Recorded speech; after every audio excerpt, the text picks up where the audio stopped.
You're not broken. You're just living out the parts of yourself you refuse to see. You've read the books, watched the videos, repeated the affirmations like a sacred ritual. I love myself, you whisper. But deep down, there's an emptiness that refuses to leave. No matter how many times you say the word, something is missing. And it's not more knowledge. It's not more positive thinking. It's this one truth. A truth so fundamental, so piercing, that once you see it, you can't unsee it. Carl Jung didn't just stumble upon it, he lived it. And if you're here now, it's because some part of you already knows what's coming. This isn't about mastering concepts or balancing energy. It's about the raw, brutal, necessary applications of those ideas to your life, the kind that rips illusions apart and lays the truth bare. By the time this ends, you won't just understand why love has felt so distant. You'll finally hold the mirror that shows you where it's been hiding all along. People don't just come into your life. They are summoned, called in by the unresolved echoes of your inner world. Every intense emotion you've felt towards someone, every spark, every trigger, is not random. It's the reflection of something you've buried. That person who made you feel alive or small or angry beyond reason, they're not just characters in your story. They are signposts, mirrors, echoes of you. Have you noticed how you keep ending up in the same kinds of relationships? Drawn to the same patterns, the same frustrations, the same ache that follows you like a shadow? That's not coincidence.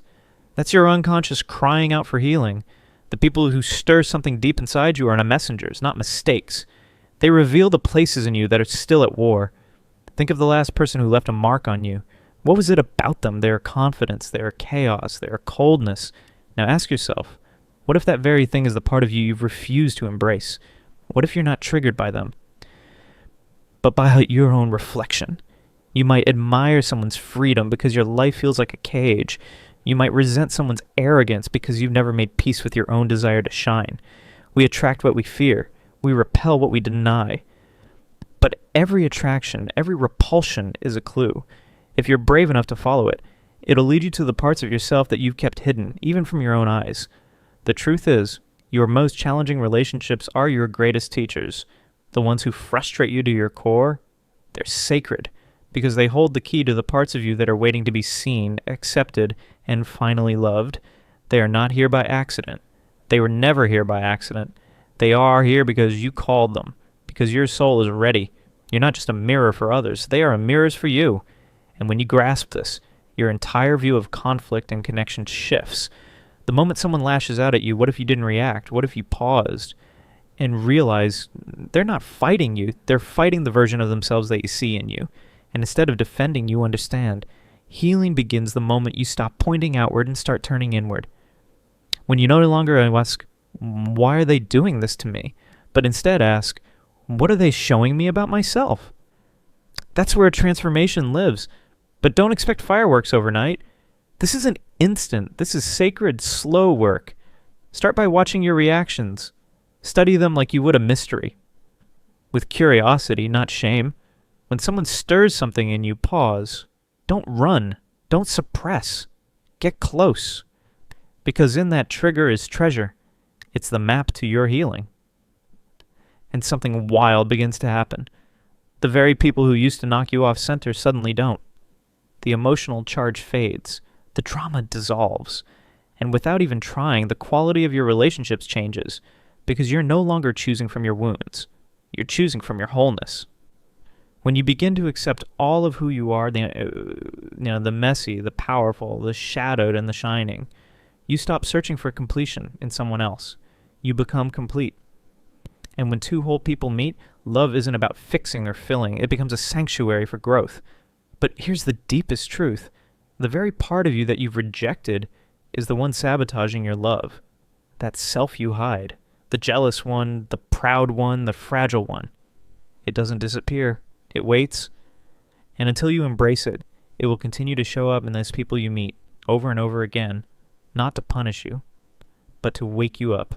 You can't truly love if you're constantly hiding from yourself. If you judge others harshly, look closer.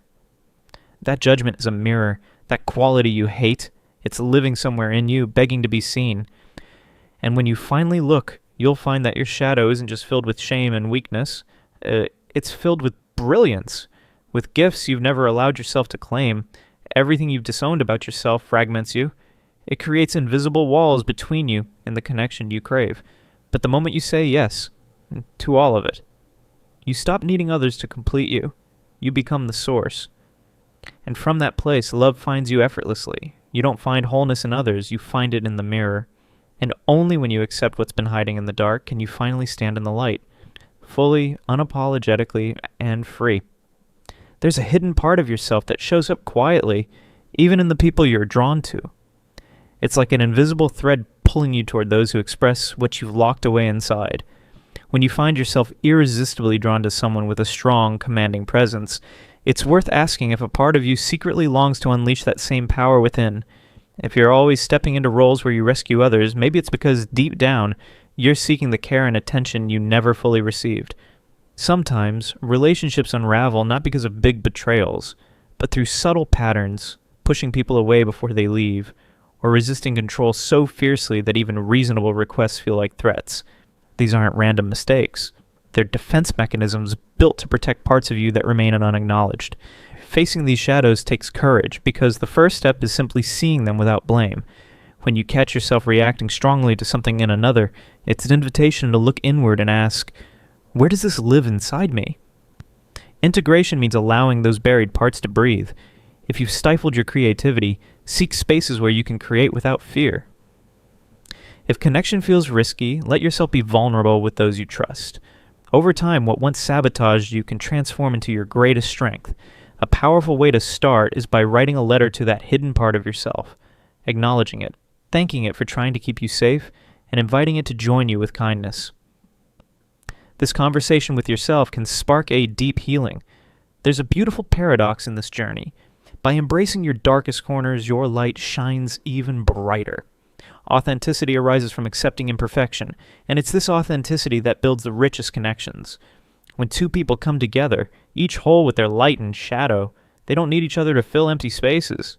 Instead, they meet as complete beings. No more projecting fears or insecurities onto others, because you've made peace with them inside yourself.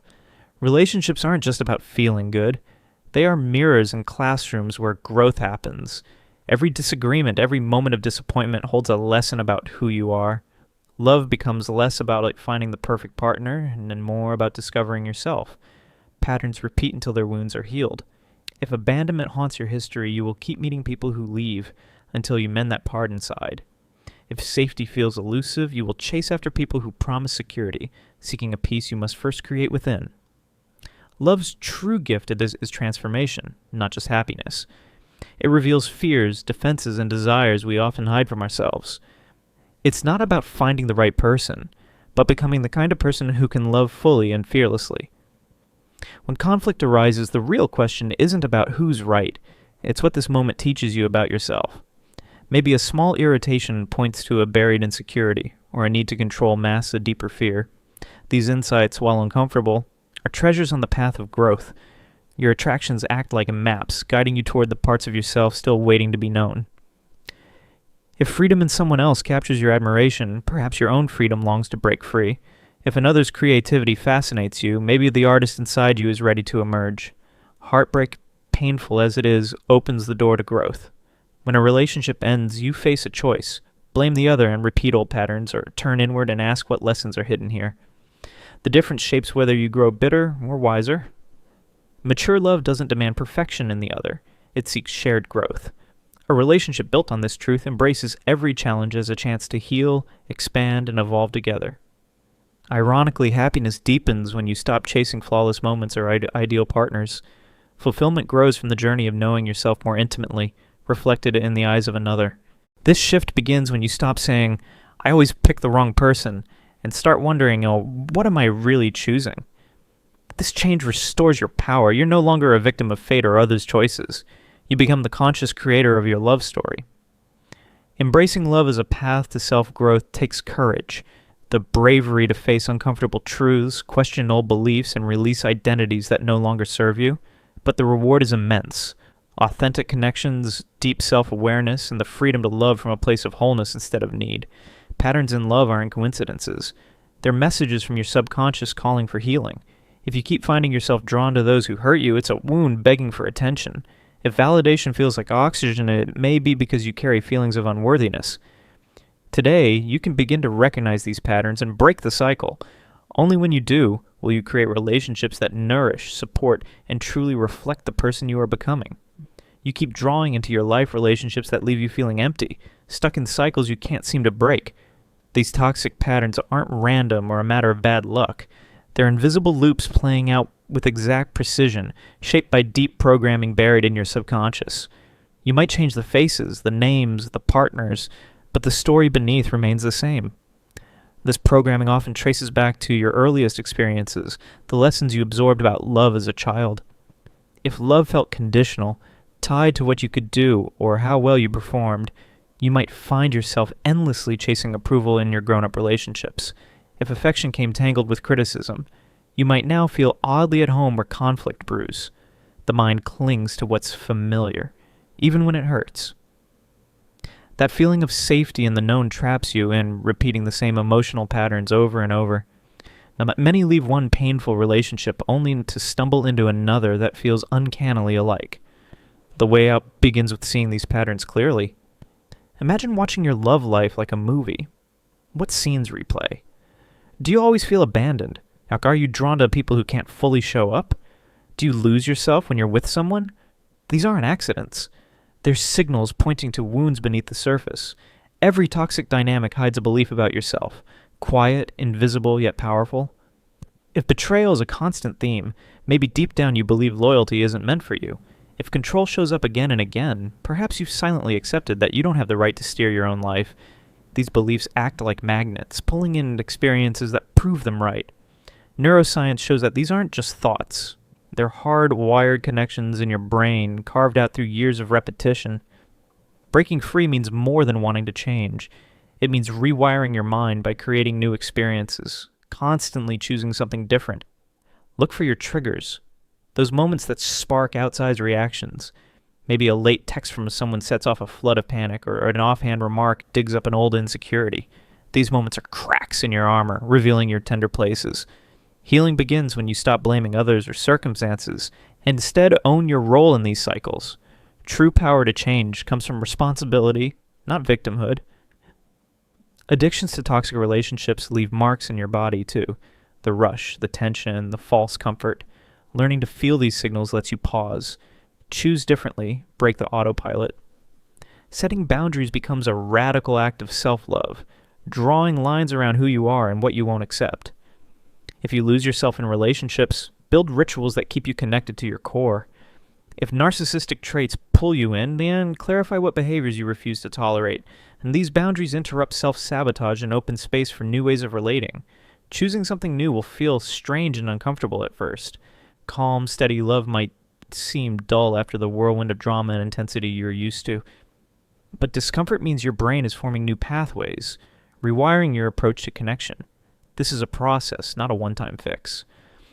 There will be moments when the old patterns beckon, but each time you notice and choose differently, you grow stronger. The goal isn't perfect relationships. It's freedom to choose love consciously, not out of old wounds, but from wholeness. When you shed unconscious programming, you create connections that mirror who you truly are, not your past pain. Love then stops being something you chase or depend on. It becomes the fullness you already carry inside. Authentic love isn't a prize to win. It's a state of being. When you love yourself without conditions, love ceases to be a search. It flows through you and out into the world. We've been taught to wait, to hope, to find love, as if it's a rare gift bestowed upon us. But real love springs from within, endless and unconditional. Relying on others to fill that space leaves you hollow, like trying to fill a leaky bucket. This shift from seeking love outside to knowing you are loved changes everything. You no longer need permission to love yourself. Self-love isn't something you earn. It's your birthright, your natural state. Letting go of the walls you built against yourself lets this love flow freely. It means treating yourself with kindness when you stumble, recognizing your worth apart from what you do or how you look. As you nurture this deep relationship with yourself, your outer relationships transform. You stop coming from emptiness or need. Instead, you offer abundance and generosity. You share happiness, not seek it. You stand whole, not broken. And strangely, when you stop grasping for love, You attract it more deeply. People who resonate with your true frequency, not your wounded parts. This isn't narcissism, but it's opposite. Narcissism hides insecurity. True self-love embraces your whole humanity, light and shadow. It lets you see others clearly without projecting your unmet needs.